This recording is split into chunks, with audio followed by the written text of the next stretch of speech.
Melvin Wright. I'm with Divine Outdoors Pro Staff.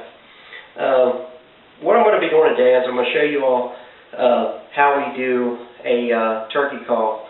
I've been making them for about 9 years, almost 10 now, and it's probably one of my favorite things to make is these pot calls.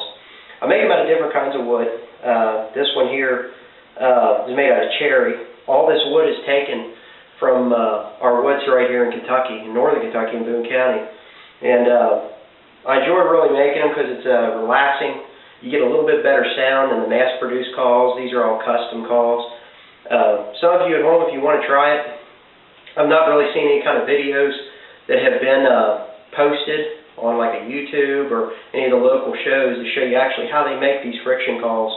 There's just a few supplies that you'll need. One is definitely you're going to need a good piece of wood. This right underneath here is hickory.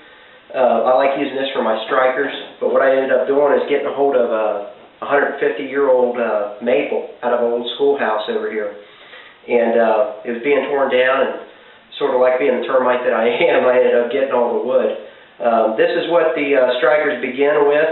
They're roughly about 7-8 inches long, roughly about 1.5 inches, 2 inches squared. Cut that on the table saw once you get it. This is the finished product. This is what they look like. I really don't put a shine on it, and the reason being is because when you're hunting, turkeys have eyesight that's about 8 times better than what a human can see, and it's just not a good thing to have anything that shines. Occasionally, when I do make these for friends, I'll camouflage this and make a camouflage one so it doesn't reflect any light. When you make these pot calls, some of these companies like this one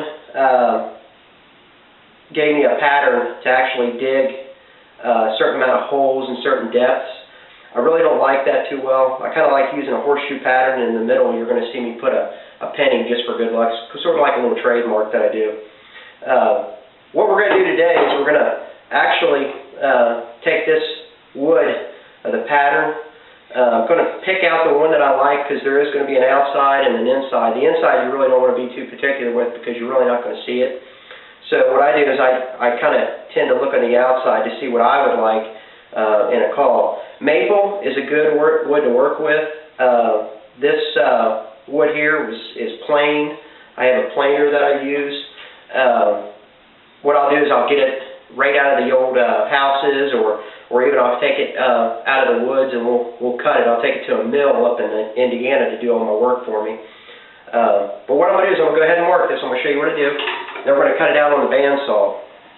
So what I like to use is a compass because you want it just a little bit larger than the diameter of the call that you're going to get. I don't like making them this thick. Over experimental time, I've noticed that when you take about a 1/4 inch to 1 inch off, it makes about a medium to a high pitch to it. And I also use a slate in here, but I did get my hands on some crystal. And you can get on the internet and find all these supplies to make all these calls.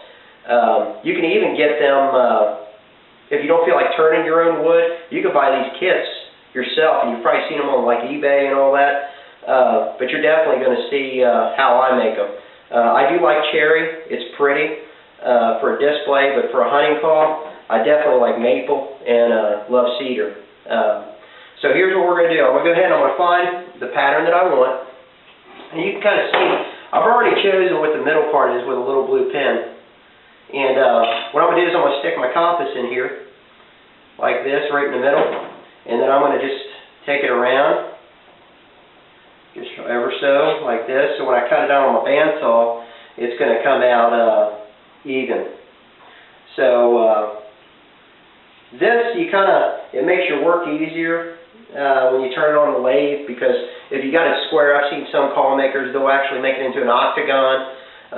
I think you waste too much wood that way, because if you're doing that, it's going to be hard on your tools and all that. But what we're going to do is we're going to go ahead and make this here. This call is actually going to be for a friend. I usually make about 300 calls and sell them in the spring. Kind of helps out. We also use it on our show, Divine Outdoors Production, which is aired on TKNB, the cable network of Kentucky. So you'll see it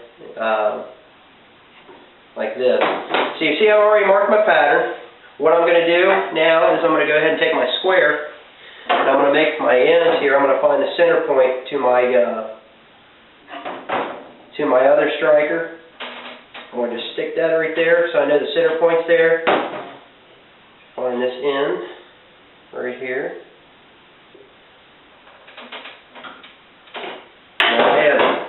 You can cut this off just like you would be making like a pen.